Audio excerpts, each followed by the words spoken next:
In terms of choosing a topic for something like the Eureka Awards, I would make sure that, first of all, it was something that I personally was really, really interested in. Not just choosing one you think will be interesting for the audience and do well, but you need to be interested in it yourself. Because if you're not passionate about that topic, you're never going to be able to communicate that passion. It doesn't have to be something you're a genius about.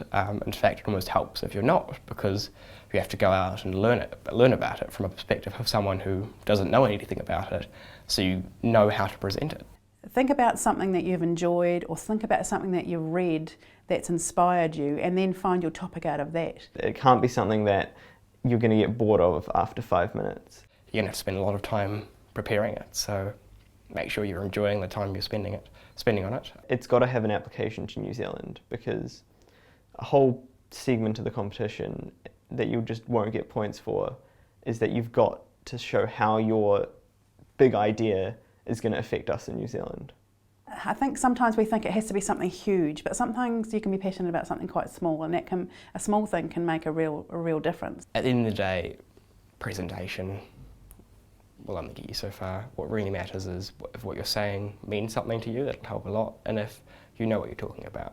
Just get in there and give it the best crack you can, and really, again, understand why it is that you were excited about it, and try communicating that to other people.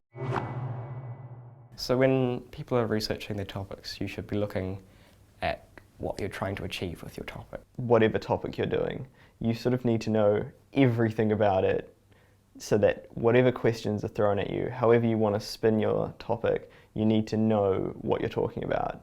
Because if you stand up and you don't know what you're talking about, it's very obvious very quickly. So when researching, you need to be incredibly critical of your sources, because people can put up anything onto the internet, and so you need to be making sure that they're accurate, so preferably primary sources. If you're researching about a specific science, you probably want to talk to someone who's in that science. Universities publishing stuff, Google publishing things. So looking at, if it's either from like a university or a big company, then it's probably going to be more accurate than someone's blog. But someone's blog could also be incredibly useful in bringing this big science concept down to this little thing that you can put in that is incredibly understandable, and can also be somewhere where you can find easy ways of describing something, or a metaphor for something that works incredibly well. So it's that combination of primary sources and people who have already done some of the interpreting for you. And then whittling away down at it, so you don't have to use everything, but making sure that you have enough material to prove what you're trying to achieve. If something's coming up for you quite a few times when you're talking about it with someone, and afterwards they have a question regularly about it, that's probably something you should put in your speech.